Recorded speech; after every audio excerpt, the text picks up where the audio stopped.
And I was talking to a guy just about my story and how I'd sold my company and I'd started this company. And he just looked at me, he goes, "You have to be an EO." And I said, "What is EO?" I had no idea. And he started telling me about it. And I'm like, actually, I'm very interested in that. And he felt so passionate about, he lived in Los Angeles, had nothing to do with EO Nashville, but he felt so passionate about EO and about me being in it. He sent me the EO Nashville, like the Chop House informational session. I can't remember what it was, what it's called, but when you go to learn about EO, and sent me the link and said, "Please register and just go hear about it. I think you will love it." Welcome to The Decision from Nashville EO, where you will hear the rest of the story after tough decisions were made by entrepreneurs who faced adversity and lived to tell about it.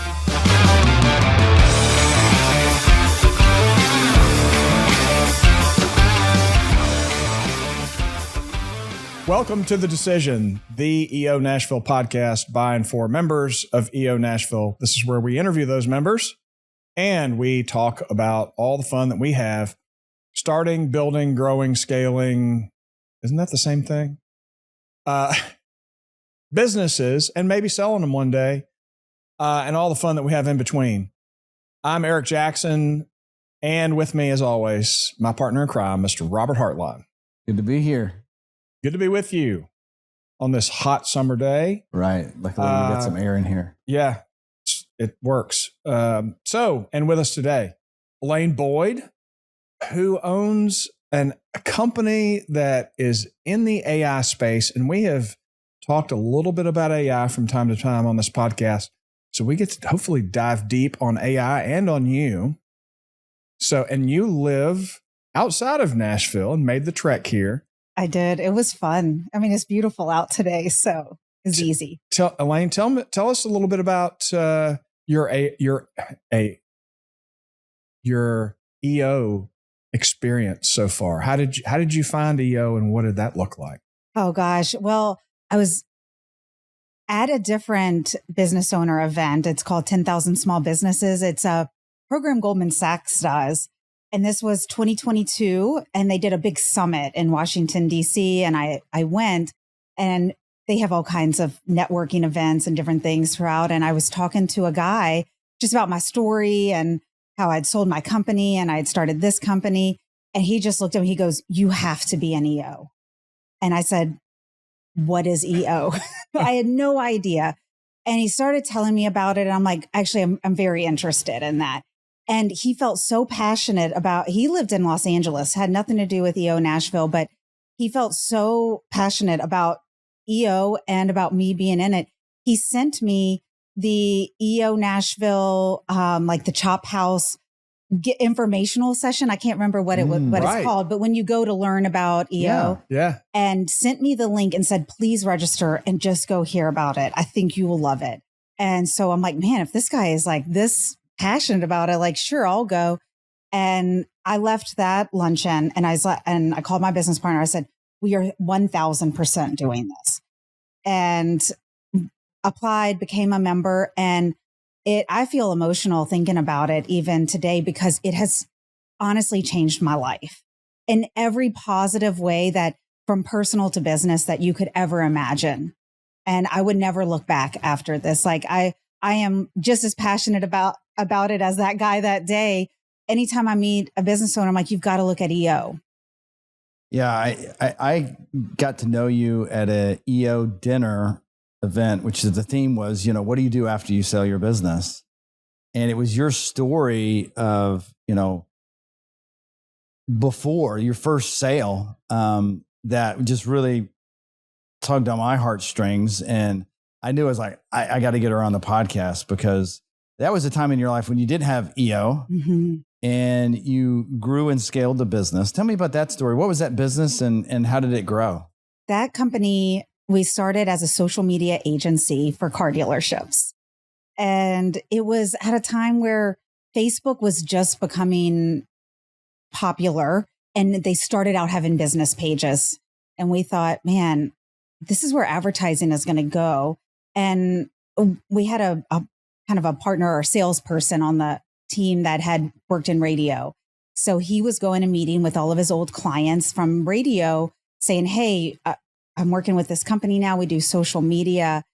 And it was a general manager of BMW of San Diego. And that general manager, fast forward a couple of weeks later, was in a larger meeting with Roger Penske, the race car driver and owns Penske Trucking and all those companies. And Roger Penske was like, what is this social media thing? Does anybody know anybody? And BMW of San Diego general manager goes, I got a company, when there was no competition really, because we were so ahead of the game, and we just exploded. That we were kind of dabbling and just doing all kinds of different things. And we did reputation management. Well, I mean, a car dealership with reputation management, you couldn't have found a better sweet spot at that time. And so we just started growing, and then we built 2 SaaS companies within that. One was for car dealerships to manage their social media and their reputation. Our company used it ourselves, but we also had it as a standalone platform. And then we had also really grown in radio because of our salesperson that had a radio contacts. And so we had a contest engine for radio stations to transfer their listeners into giving their email address as part of winning tickets instead of just be caller number 9. Right. So we built that up for 11 years and did a merger, did an exit. We had 125 employees when I left, and it was so stressful. And I was so glad to sell that company and then really find my purpose. What did I enjoy doing? And that's what I got to do with building this company now. Now, but selling it wasn't easy. No. After you sold it. No. And can you talk a little bit about what that was like? Because that's a challenge for a lot of people. You think, or I thought when I was going through, I gotta use the right, gestalt here. Mm-hmm. I thought when I sold my company that I was going to be just loving life. I was going to have all this time, and my son was young, and I was just going to go for walks and drink mojitos at the lake or, whatever it was. And I remember that morning when I was done, and I immediately felt loss. And I had no one to call. My email, the only thing I had was, White House Black Market emailing me about the deal of the day or whatever. And I just immediately started that I was isolated. My depression started to go in because I didn't have a community. I didn't have anyone to talk to. I realized a lot of the friendships I had built were within my work life, and I didn't have EO, so I didn't have anybody to talk to. And my world went from having interactions all day to nothing. How do you navigate that? Oh God, it was horrible. I mean, I think back and I could cry just thinking about it, but I tried making some friends that I could hang out with, but also a lot of people, are working during the day, and that's when I'm lonely all day, at night, and I could do different things in the evenings, but you have 8 hours during the day by yourself. And so I tried making relationships. I tried doing things, but I live in a rural area where a lot of women are stay-at-home moms. So the fact that I had even had a successful career and then an exit, I didn't have anyone to connect with. And I don't identify as a stay-at-home mom. I actually found out that was hurting my depression even more. And so I slowly, I went through therapy, and I will say I waited too long because I thought it was a negative thing to have to go to therapy because of the stigma I grew up with. But growing this company and then being a part of EO really helped me, being in the forum that I was in, hearing how many business owners were in it. And I'm like, you know what? I respect them so much. If they're saying they need help, why am I above that? And so they made it normal for me. And so I got back into tennis, and I had just some things that happened that just helped me break down those walls. I built up so many walls to survive. And over the last few years, especially being a part of EO and the therapy that I've done, been able to start feeling like me again. Yeah. How long did you take to go from the exit into a new endeavor with biggest goals? We started earlier. So my business partner and I that we exited the company with, we started this company too. Just kind of, we people were wanting us to consult on things. And so we just thought, well, we'll just have this umbrella company and consult under it. And so we were really slowly just doing some things there. During COVID, we started taking it more seriously. So I sold it at the very, very end of 2018. And then we're just kind of consulting. Then in 2020, we started growing a little more because people were looking for some workflow automation. We weren't doing anything with AI then, but we were doing things with like Make and Zapier and stuff to automate. And so I remember Micah, my business partner, look at me. He's like, I think we need to really start taking this business more seriously. Like we've got a number of employees. Like it's not just us consulting anymore. And I'll say around 2022, I felt healed enough to really start taking the business seriously. It took me a long time, I think. Now, how is that working with your business partner who's also your husband? Yeah. So in business, I call him my business partner. In life, I call him my husband. So he does, he is both. It's wonderful and hard. If you think about, I have now really seen going through so many ups and downs in business and selling and then marriage is everything is just relationship based. And so being in business and starting this business was really hard because both of us were suffering from depression. And I don't want to speak for him and his feelings, but we're going through these feelings our own way and not knowing what to do. Both of us were so isolated and struggling, and then trying to start a new business. I find it so much easier to have a mature business because you have people to do things. Yeah. And you have lanes. You have things that you've identified as your lane. When you've got a startup, you don't have that because you're just wearing a lot of hats. And when our lanes are like not clear is when we're irritating each other constantly. And I'm like, get the hell away. I got this over here. You do this. And now that this business is more mature, I'm like, we've got lanes. We understand. We're not trying to meddle as much. And so it's wonderful. What would you tell the business owner that thinks I can handle selling my business and chilling out? What does that evoke in you? Just having a community and hobby outside of it. So start preparing for what life is going to be like, because you're used to high stress. You're used to having people call and email you constantly. So having yourself set up for what is your life going to look like after exit is so important. What does your community look like? Who's your person you're going to call because your VP is no longer your speed dial? That person that you talk to every morning, things like that. You need to have a new life and know what that looks like. Trying to figure it out after, I felt like I was just constantly stumbling. So if I would have thought about those things and not thought that I was just going to be drinking mojitos at the beach all day, that I needed purpose again. And that can look like different things for different people. Some people really go into the nonprofit world. Some people have a plan already. Maybe they had built up a community, but to go from, 100 miles an hour to nothing, you just are really struggling at the same time that you're trying to figure things out, but also the pieces are falling apart inside you. Yeah. And so as you're starting this new business, I heard the year 2022, which is kind of special because ChatGPT launched in that year. How did you make the transition from consulting to doing workflow automation using Zapier and these tools into, hey, there's this AI thing and we're going to be able to use this as a lever? Well, I think the value of sometimes having employees is they see blind sides. And I had hired this marketing person, and she was the one that mentioned AI first to me ahead of, I feel like she was way ahead. And I'm like, tell me more. How are you doing this? And she started bolting out 10 or 15 blogs a week. And before that, we were getting one out every 2 weeks. And I'm just like, did you copy, did you copy someone else's work? She's like, no, I wrote a prompt and I did this. And I'm like, holy cow. Okay. And so I just started like loving that world. Well, Make and Zapier started integrating with OpenAI and different models. And so it made it really fluid for us to do automated workflows that incorporated AI.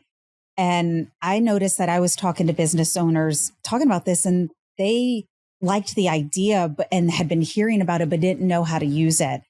And that 10,000 small business program that I did with Goldman Sachs had sent out an email saying, hey, do we have any AI experts? We want to do a panel with Goldman Sachs and partner with you all and have a couple people on there. And I wrote back and I said, yeah, and this is how we're doing it. They had a vetted process I had to go through, and I was one of them that got selected. I had like 300 people reach out to me after that. And I'm like, hold on, like we're on to something here, something really innocent. And then I went back to Micah and was like, we need to go all in on this. And we just started adapting, not just talking about workflows, but talking about automated workflow and how to use AI, because then it becomes dynamic and not so stagnant. Like I like to think about it as you have a marketing PDF, you have a lead magnet, and you say, come fill this out. Every single person, the old way would get the same one. Mm-hmm. And the new way with AI is dynamic based on your problem and the solution I provide. So you're getting something special for you, still related to what we do, but that speaks to your problem. And that's the best way I can explain what a workflow automation looks like with AI, is that it's dynamic on the problem, but still has the guardrails to say, this is what we need to have as the solution.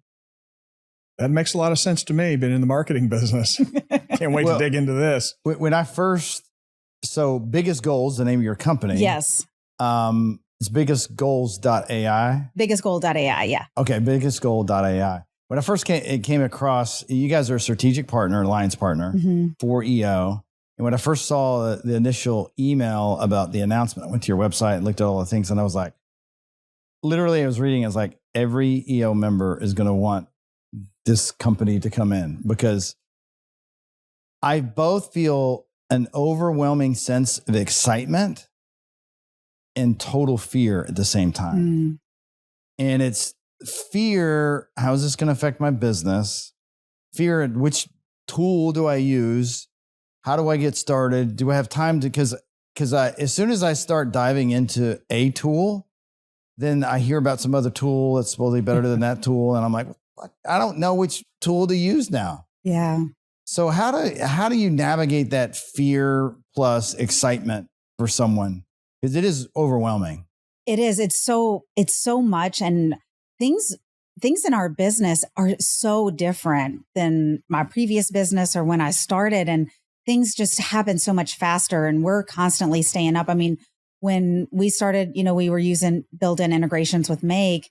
Now we're using N8N, and because it's agentic, and we are constantly having to stay up to date. OpenAI is about to release their new model for ChatGPT and what that's going to look like.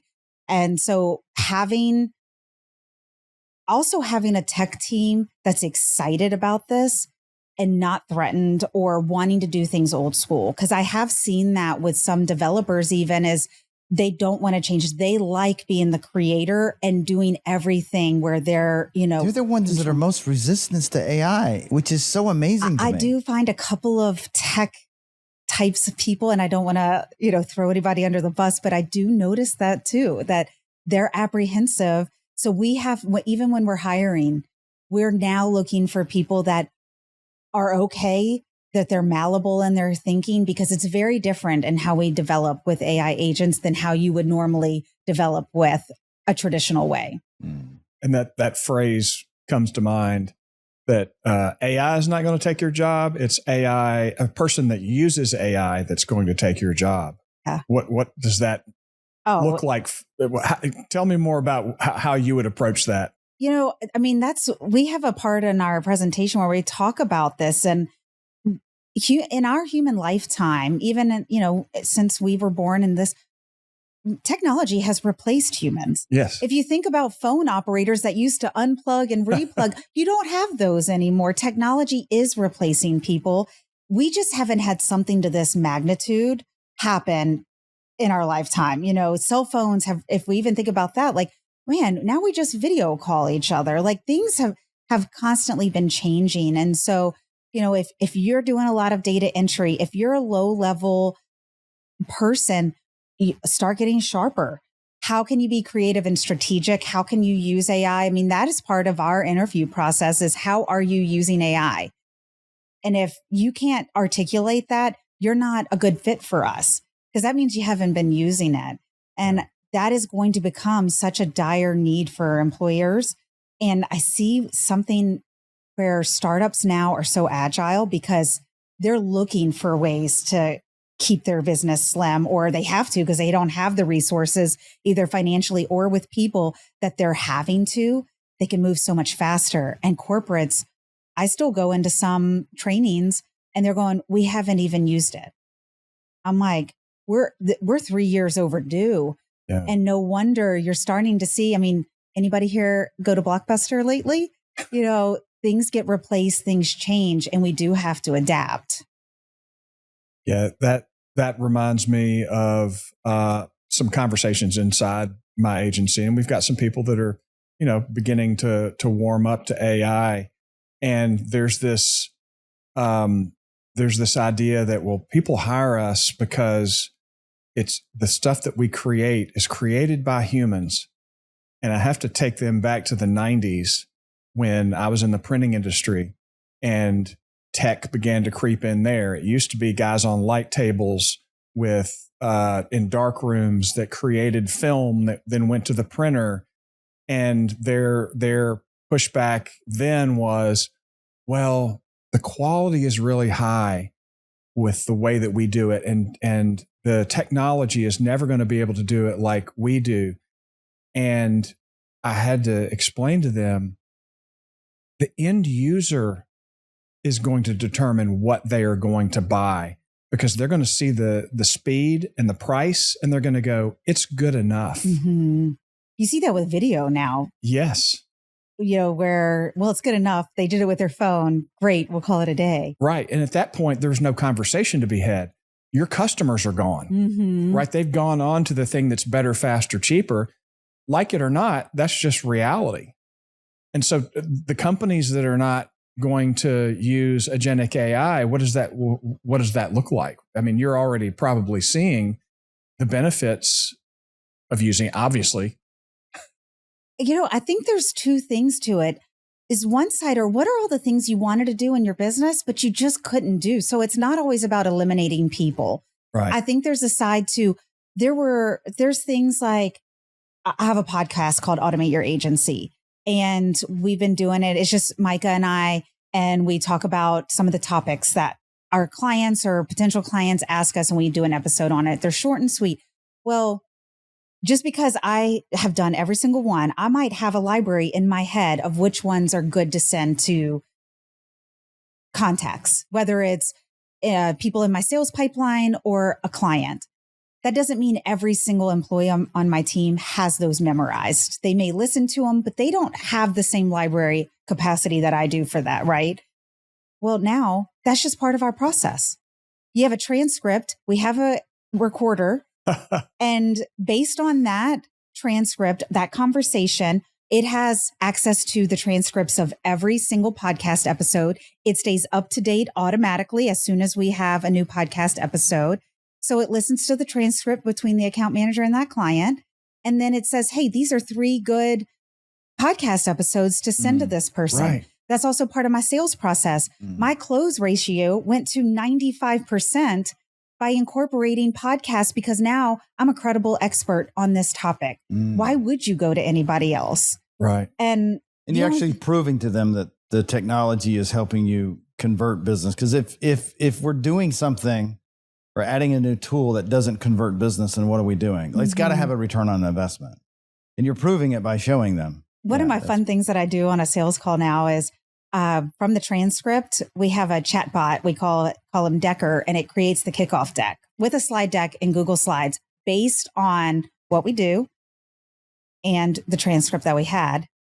And I'm like, hey, I'm just going to throw this in and show you within 2 minutes, I'm going to have a slide deck ready for our kickoff call when you become a client. And their mind is blown because that's something that could take them 30 to 45 minutes.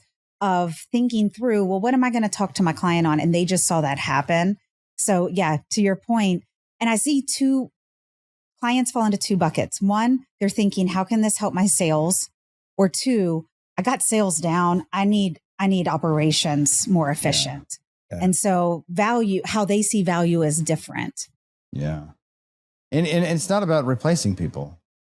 I hardly ever is, honestly. Yeah. Sure. If you wanted to eliminate 20% of your team, you can put an AI agent. We see that with support tickets. But I guarantee you there's a job on your team that they have the knowledge for, that you've had a need for, but didn't have the resource for. Yeah. I want my people with my potential clients or working with customers and not in their computer trying to take a spreadsheet and do something wiki. Yeah. It's just, you just want them, you want the technology to be out of their way. I was reading 10X is easier than 2X, and there's a companion audio track from Dan Sullivan. And the question comes out about, he gets asked about AI. He says, are you interested in learning more about AI? And he goes, no, why would I do that? And when the computers came out, everyone was like, well, Dan, are you going to get really into computers? He goes, no, I'm going to have someone to work on the computer. Right. He knew what his skill was. Right. And it was the first moment I was like, oh my God, I've been on my computer for the last 30 years, sitting behind a computer screen, looking at a spreadsheet. Mm-hmm. And here's Dan talking about, what did he do? He worked with entrepreneurs, is work on one-on-one as a coach, and he writes books. And that's what he's good at. He's not on the freaking computer. Mm-hmm. And I feel like AI is at that point where now, because what it can do with a spreadsheet is amazing. But on the flip side, it's something I'm starting to notice. I want to change the subject, is my AI is hallucinating and making up stuff. Mm-hmm. And I'm noticing it's not perfect. And it's starting to be real frustrating. Are you seeing that? So possibly, and there's a few different reasons. One of them, it may be the context window, that you're giving it way too much for it to be able to adapt and answer. And basically, it's like you hired an intern and you word vomited everything you know about your expertise and your business on them for 4 days. And then you're like, great, are you ready to do this now? It's almost like that. Like the AI just doesn't have the capacity or the way that, I had that instance happen to me the other day, and I had to just tell it, like, no, don't make things up. Just use the real data. And then it was like, oh, gotcha. And it went back and it gave me the real data. So sometimes I'm not being clear on the output, or it just perceived things differently because it thinks it's smart. And it's like, I'm going to go solve this problem. And so I had to reframe how I'm saying things in my prompt. But with an AI agent and some of the stuff that we're building with access to a spreadsheet or Drive database, or, where the documents are, you're telling it, hey, go here and pull this information from right here and then format it this way and spit it out. And so you're able to alleviate some of those hallucinations. Mm. Well, what about that other thing that people are complaining about, where I noticed this maybe I didn't notice it in the very beginning, but in the very beginning, I was like, Robert, that's a great idea. Oh, the ass kisser AI. Yeah. And I was like, for a couple months there, I was feeling pretty smart. And then I was like, wait a minute. There's not been one thing that he thought it was a bad idea. It's buttering you up. It is. Yeah. That's one thing that we've been talking about too, is that, and oh gosh, when a client starts doing this and then they think all their ideas are the greatest ideas because ChatGPT told them so, you do need to have self-checks, because the AI is not going to tell you that's a bad idea. And there was one thing, I was trying to merge two things together, and it was like, this is a great idea. And it helped me do it. I was like, I actually don't think that this was a good idea. I think it was stretching too far. So you do need to have some self-checks. This is kind of unrelated, but the way that I think about it is, when we were kids and we'd see commercials or see something on TV, we believed that it was true. I saw it on TV, so this was true. Mm-hmm. And what did our parents always tell us? Don't believe everything you see on TV. Mm-hmm. We need to have the same mindset with things that are output from AI, is have a filter, have an understanding of, just because ChatGPT said it doesn't mean it's true. And it can give you not just hallucinations, but it can give you false information. So fact It'll check. make up stuff. It will. Yes. You mean there's things that are false on the internet? Yes. So you got to think like, where's this data being pulled? Is Right. this true? So yeah. Well, it's getting data from other AI-driven things that were also hallucinations. And then all the data from the internet, where is it all coming to? Yeah. There's so much false information, and however perspective you want to have, there's false information out there. And it's also not just the internet. Actually, there's a ton of other data points that it had already been learning and training. I mean, if you think about Google and Microsoft, how many data points do they have that are unrelated to the internet? They've been reading my email since, I don't know, 2002. I've had a Gmail account and now I have a business account.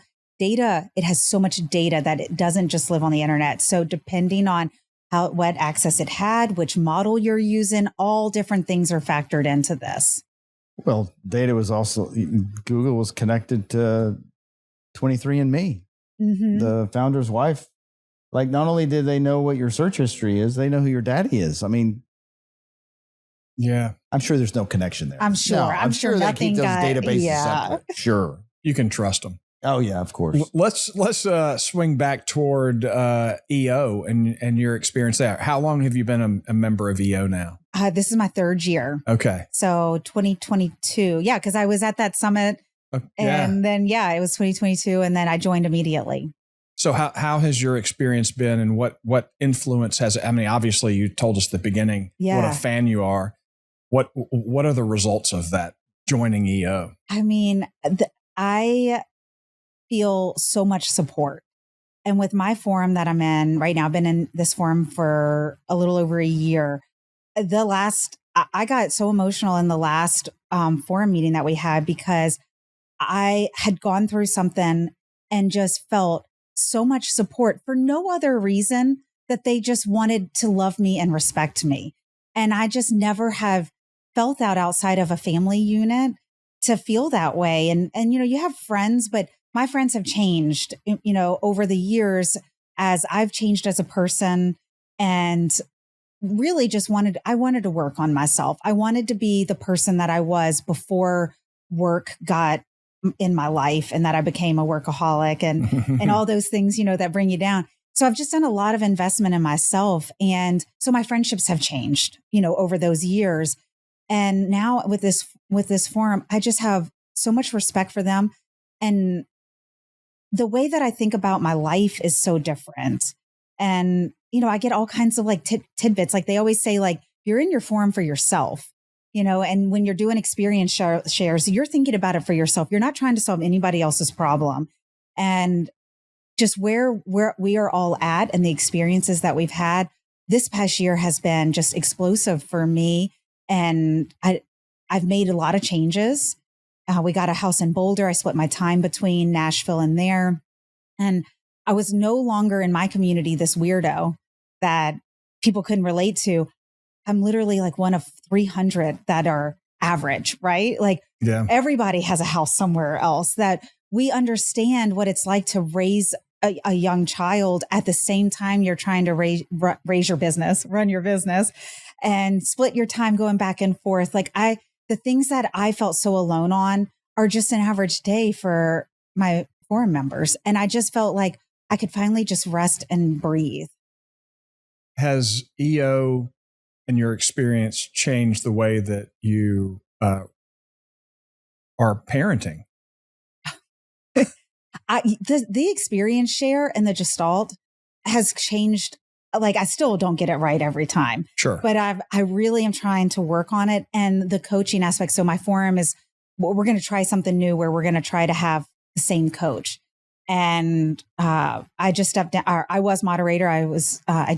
We just did the switch. So I'm no longer. And so our new moderator was like, does anybody want to do that? And I'm like, I do think I want to be that person. I really want to work at that, because when you learn how to not solve people's problems and just have the conversation, get to the point of what really is down there, that helps you in all personal aspects. I've got with my son, I'm trying to learn not to solve his problems, but to listen and really understand, like we had an issue. He's young, he's 9.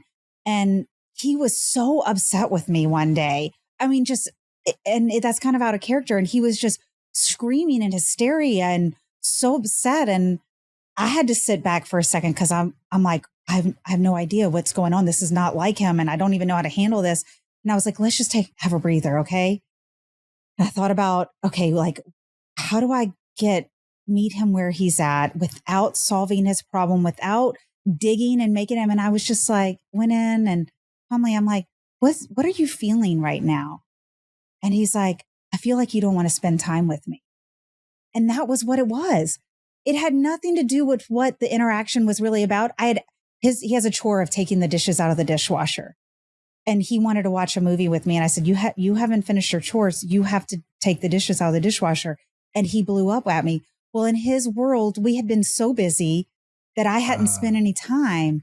And I'm like, oh, it was so innocent and sweet. I'm like, I absolutely want to spend time with you. Let's get this stuff done. And we're going to sit and rest after this. How much trauma did you avoid in that moment? Right. Right. I mean, just learning that one thing, and not to solve his problem, but to experience share anyway. You know what? Yeah. I did it. And he thinks, because he's young, he thinks that we're God, right? Like, we don't have these problems that he has. And instead of telling him what he should and shouldn't do, I'll tell him how I had a similar experience and how I felt that same way. And he's like, you had the same thing? You felt this way?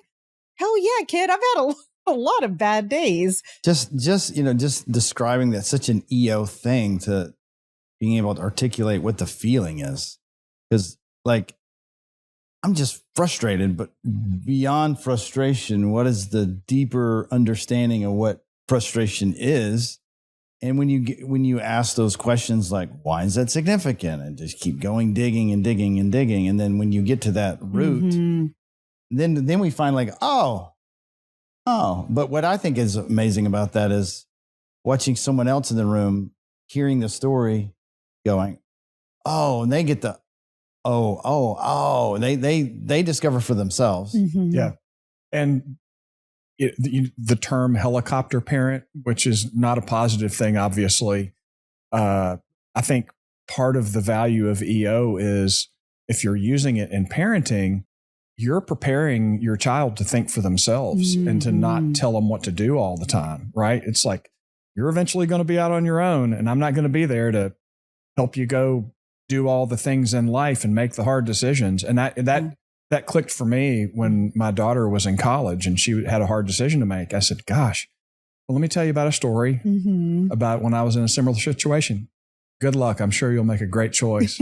And it freed her up, right? Yeah. She didn't. And of course, always the risk that you run is, well, I'm going to help them make the wrong decision, and then they're going to hold it against me. Mm-hmm. And we get to use our free will. Yeah. I mean, it's something that you have to practice. Yes. I've had to practice because I always think I'm right and think everybody should do what I do. And it has helped me so much to be like, they got to do them. Yeah. I'm going to let them do them. And I'm going to hold my space. I'm going to learn from them on how they handle that experience. So it's been really good. And pairing that with therapy, because I'm a, what's it called? Like avoidant. I'm an avoidant. I had to learn. So talking about my feelings, I mean, don't want to go there. Let's just pretend like this never happened. So having the training with EO and being a moderator too was so life-changing for me, to learn how to navigate personalities and then pair that with, it's okay to talk about your feelings and to be vulnerable. And I don't have to be an avoidant. This isn't a label I have to carry anymore. I mean, my business partner / husband yesterday had a situation where just like this, where he's like, I need you to step up and tell me how you feel about this. And previously I could have never done that. I would have never had the skills to say, okay, I can do this. But he called me out the difference is I could meet him there now. Yeah. And say, I understand you. And actually I'll tell you now, I feel okay to tell you where I'm at. That's beautiful. So how do you navigate when you're thinking about the future of Biggest Goals and growing that? Are you growing it to sell it one day? And then are you worried about experiencing what you did last time you sold? Like, how do you navigate that? Great question. Yeah. You know what? I think the beauty of experience is that nobody can take that knowledge away from you. And so, I mean, I'm open to selling things anytime, but I'll tell you that I had an early offer earlier this year, meaning we were early in the process. But Micah, one day we had done a few calls and they wanted to do due diligence. And he goes, "Are you done with this company yet?" And I said, "No, actually, I'm having the best time. I'm having a blast." He's like, "You know what? Me too. Why would we sell this right now?" And I'm like, "You know what? You're right. Because I know I'm not done. So all I would do is start another company and have a startup again." Yeah. And I don't particularly want to do that right now. And so I love this company. I love hearing the change that we're making in companies. I mean, I had a call on Wednesday with one of our clients, and I thought we were going into a negative call. I thought she was unhappy because she sends me an email. It was late at night, and I don't really do a lot of client management anymore. But she was one that I held on to, and she's like, "I need to speak to you, and we're about to launch her product." And I was like, "I'm available. You know, when do you want to meet?" And she starts off, it had nothing to do with what I thought it was. Mm-hmm. She just said, "You're the calm in my chaos. I know you hold the key. Can I just talk to you?" And I thought, oh my God, I'm living my purpose. I'm living my best life. That a business owner of 35 years, multi-million-dollar company, so much success, just said, "You're the calm to my chaos." Like, that is exactly what I need to be doing. And I need to be training my team on how to be that for our other clients. So what it looks like is I want to hit more companies with this joy and expand my team to be knowledgeable. We're on such an early cusp of things that we do a lot of training with our internal team. Nobody's coming out of the gates going, "I know how to do AI agents and I know how to talk about them." So we do a lot of education with our internal team. And that's rewarding for them, because if they stay with us for whatever period of time, they are going to be able to go to their new company with so much education. You know, not everybody's going to be a fit. So they're going to learn stuff. They're going to find value and find a new home where they're going to be a great leader, or better yet, they stay with us because they're just as excited about what we're doing. And, you know, having my tech team and having Micah, who's just this magnificent brain to understand all this stuff. And he eats it up, where he eats it up, can talk about it. And then I'm like, this is how we can talk about to our clients. I'm really good at simplifying things, making it relatable and digestible for just the layman person. When I hear Micah talk about something, sometimes I'm like, okay, you just said words I still don't understand after 15 years of being business partners. So how do I take this information and make it relatable to everybody else? Because you're an expert at what you do. And Robert, you're an expert at what you do. I can't do what y'all do, but I can help you be better versions of you. Yeah. That was a long version of that answer. Speaking of being a better version of you've really embraced the EO experience. What advice would you give to somebody who just joined EO? Oh gosh, I love talking to the new members, because then they're always kind of unsure. I was really unsure.